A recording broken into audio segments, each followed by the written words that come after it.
Thank you, folks. It's going to be a great day today. We've got a lot of things that we planned for. We've got some great speakers lined up.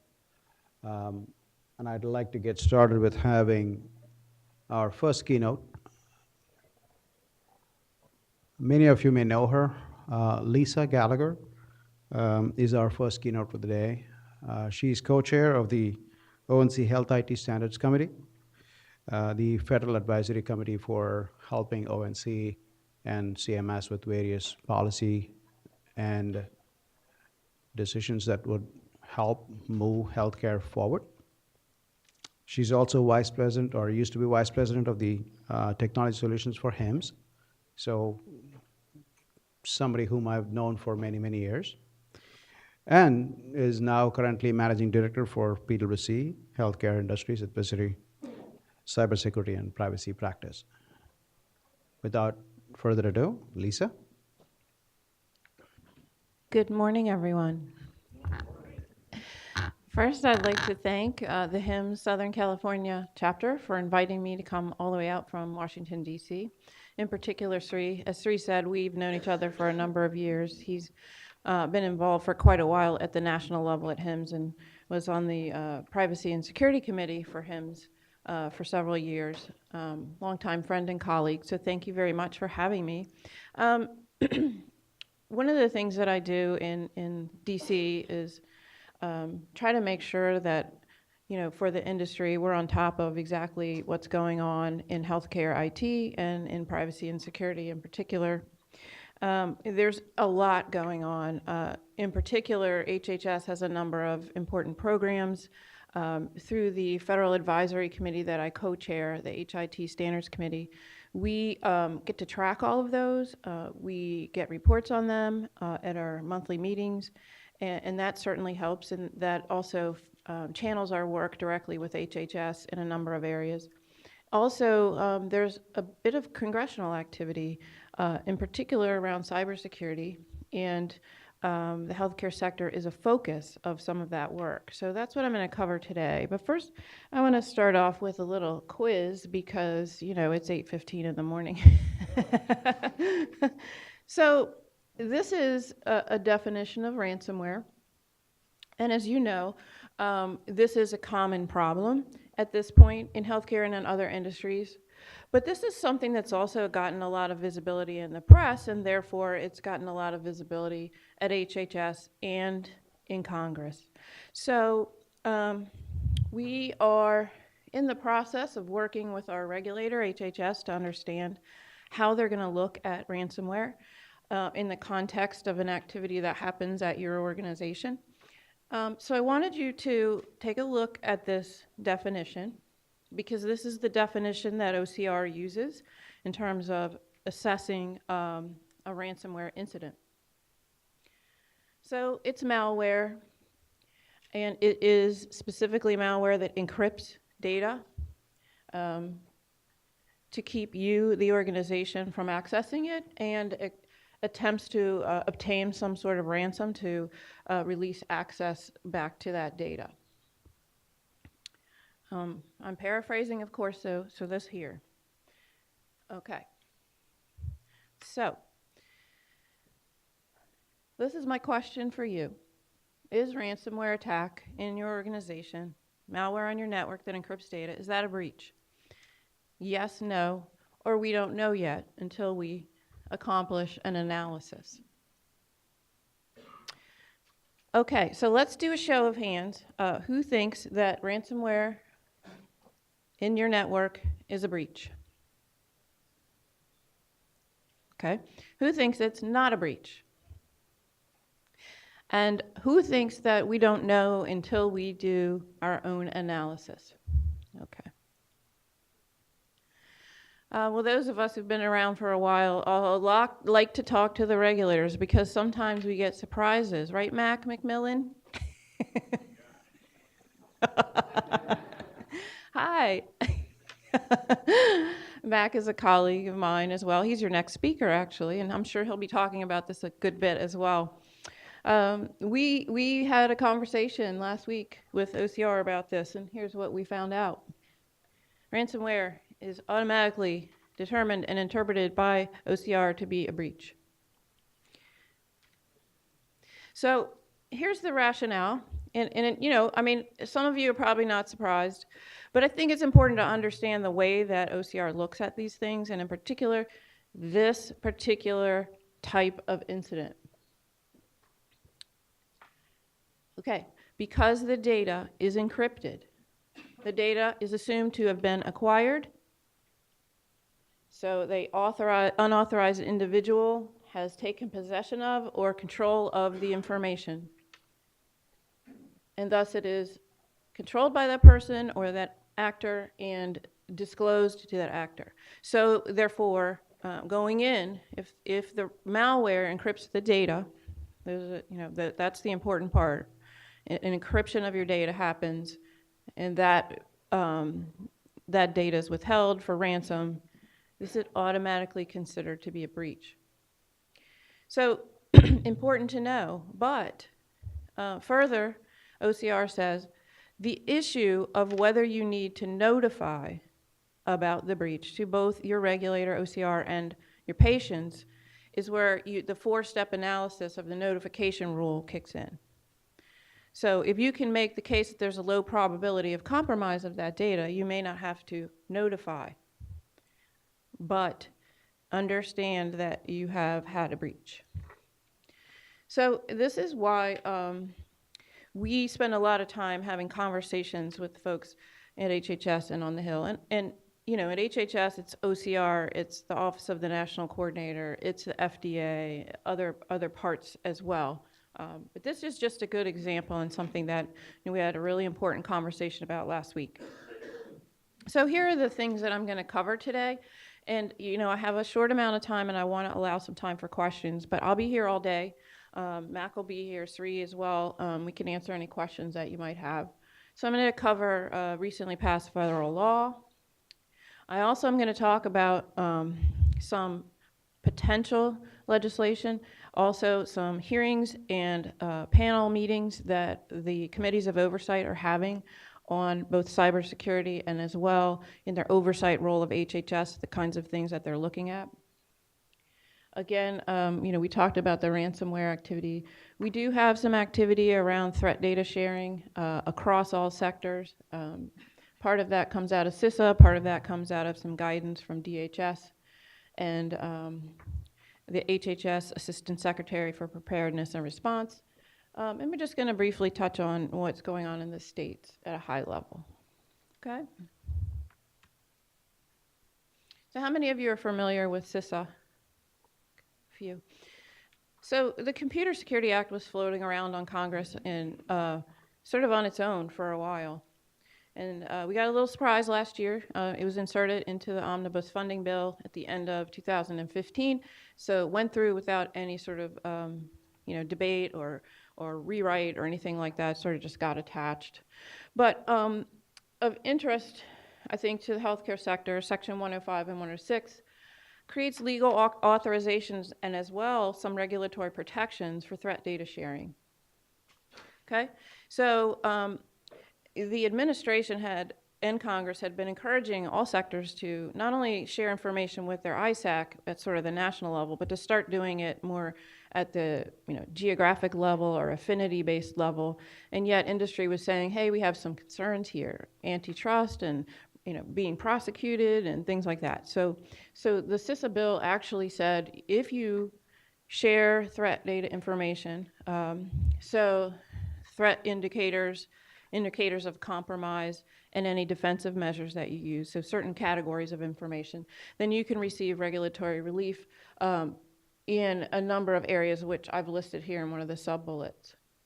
And the only thing that you need to do to prove that you're actually sharing that threat data is to connect to the DHS Automated Information Sharing Portal. If you do that, so you share your own from your ISAL, the network in which you're sharing threat data, you share to DHS, then all of those regulatory protections kick in. Again, this passed at the end of 2015, so it's fairly new.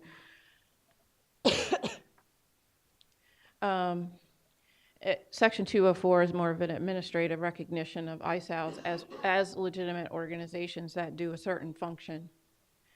And then Section 405, a little bit different, but basically says to HHS, hey, you need to pay more visible attention to cybersecurity in the sector. And so they required each division within HHS to put together a cyber plan. They also required HHS to form a cyber task force, which has been formed, and then sort of help with industry together to generate a set of voluntary consensus-based guidelines, best practices, methodologies, et cetera. So realizing that HIPAA sort of doesn't have any minimum set of standards, what is best practice for the industry? So continuing down the line of what's happening with this idea of threat information sharing, the administration made a clear declaration around that as well with an executive order last year.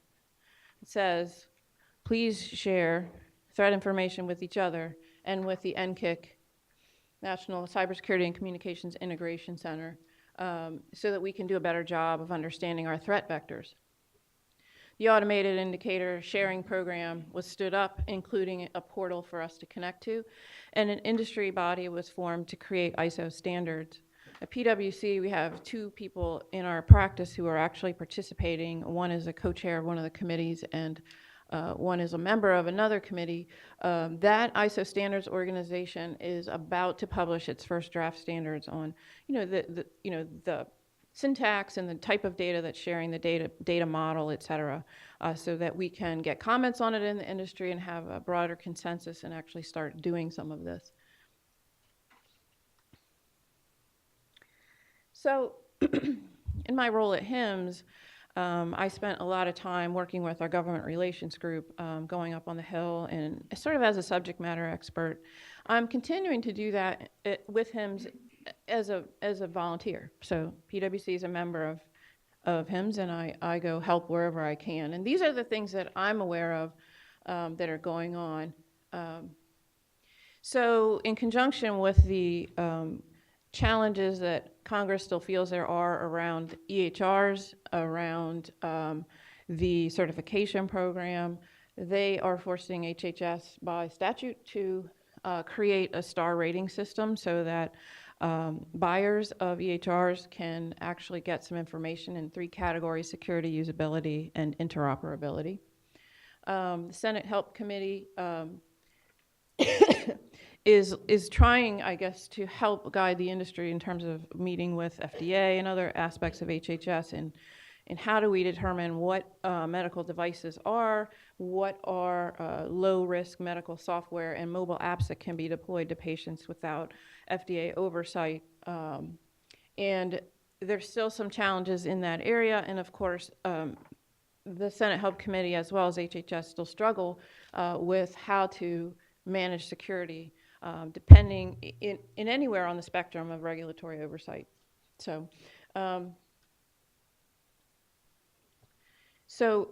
the House Oversight Committee mentioned in some of its hearings that it understands that high tech never dealt with the situation around data being withheld from the organization that owns it. And we're exploring whether they needed separate legal action on ransomware. I think that OCR's clarification of its interpretation will stem off any legislation. It views it as a particular type of breach, and so it has made a statement about how it will interpret it under HIPAA and high tech. About 3 weeks ago, the Senate Help Committee had a closed-door panel on ransomware. I participated as an industry representative, and it's kind of an informal thing where they're just trying to find information on how this is, what's happening in the healthcare sector, what the concerns are. So they had Symantec there, who's a vendor, but also tracks information on particular ransomware attacks and publishes data on it, so the kinds of attacks that we're seeing, the named attacks, the quantity of those. That presentation presented a marked increase in ransomware attacks in healthcare. We also had a general counsel from an organization, a large hospital organization who had recently had a ransomware breach, and he talked about how they had planned for it, how their plan was put in action during the attack, what were the consequences, what were the lessons learned, and what are they going to do to go forward to defend themselves. And I talked about the kinds of things that we do in the consulting field to help organizations prepare for ransomware attacks. And a lot of places we're seeing C-level or boards of directors saying, we want a separate action plan for a ransomware attack because it involves every aspect of the organization. So it's something that's got a focus for us to help our clients with. And, another hearing is just, the issue of encryption and law enforcement sometimes has some overlap into healthcare. So that's been an ongoing discussion as well.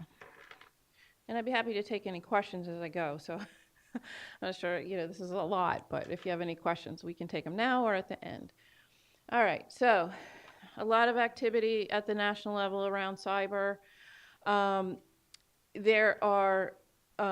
There's a lot of focus on this at the administration level, so that sort of trickles down to HHS and other federal agencies.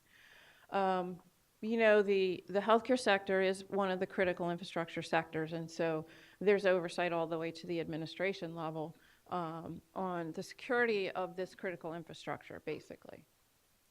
As I mentioned, I co-chair the HHS Standards Committee, and a couple of hearings that and meetings that we've had recently that are of interest are, one, we actually formed a task force and asked them to investigate the security challenges, in particular the vulnerabilities with APIs and API access to EHRs and other health data. And there's a report published on that that's posted on the FACA website. Also, with the Precision Medicine Initiative, the Federal Advisory Committee was asked to weigh in on what are the security and privacy concerns around the administration's Precision Medicine Initiative. We had a report on that and also attended a couple of meetings on that. Again, I mentioned that the Secretary's office formed a cybersecurity committee, task force, because of the statutory requirement in CISA. And that is underway right now. I think they're still having their initial meetings, and there'll be some information coming out from them soon. And the FDA has published a guidance document in draft form. It's about to come out in final form to medical device vendors. And in that document, it's going to require or strongly suggest that medical device vendors participate in an ISAO and share vulnerability and threat information regarding medical devices. As I mentioned, that will come out in final form shortly. And when that happens, it basically signals to the medical device vendors that as part of their review, they will be looking at cybersecurity as an issue, as a requirement for the device, but also are they actively participating in threat information sharing. The last effort, I've been involved in this for about 2 years, and I still find that folks don't know about it, but it's the National Strategy for Trusted Identities in Cyberspace. So they're looking at a national level federated identity system, and there are a number of projects that they have underway, but they had published several grants for healthcare pilots. There's one organization in the DC area who participated in one of the early pilots. And it's sort of, can you use a national level sort of e-commerce based identity for patients and providers to access data? And how would that benefit the organization if you participated in that? So there were some interesting early findings, so that if a patient came with an sort of multi-factor, multi-level of assurance identity, and you could use it within the hospital without creating one on your own, what kind of impact would that have on security, but also what kind of cost savings there would be. And is Inova Hospital in Northern Virginia, they found that long term, they might actually be able to get rid of their entire intake process and all the administrative activities around that, And so that was a cost savings aspect that was really interesting to a lot of CIOs and folks. So we're still working on that at a national level. Interesting, I kind of track that a little bit, and there's a website for it if anyone's interested in looking at what they're doing.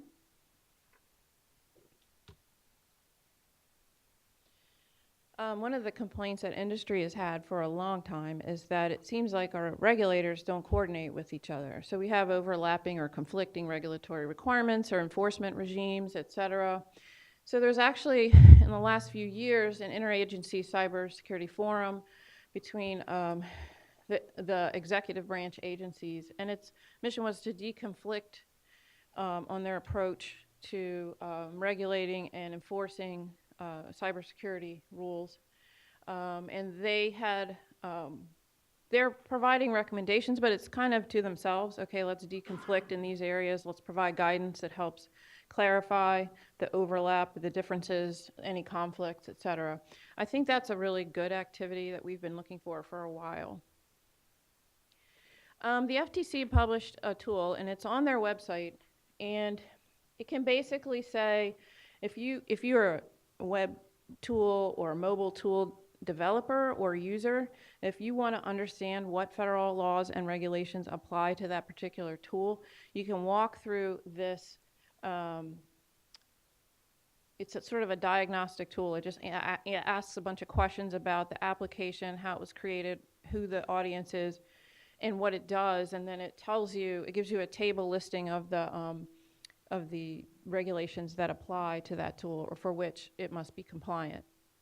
Interesting activity, and I think it's pretty good. It's pretty basic at this point, but I think they're going to get some feedback and try to improve it a little bit. And finally, the healthcare sector, HHS is actively at the table in some of the DHS cyberstorm activities. I think the administration has been looking for them to do that for a while, but they're doing it now, and they're participating in these simulated cybersecurity exercises actively. So that's something that we're tracking as well. I think probably a lot of you, especially living and working in California, understand that there are state level laws that you have to look at in addition to national level laws, in particular about breach reporting and things like that. You also see at the state house level trying to gather more information in terms of cybersecurity and figuring out how it applies to any needed state law or state regulation, any programmatic requirements in the state, et cetera. And I found a nice website that can help you track those in case you're doing multi-state activities or just need the information. And that's my presentation for this morning.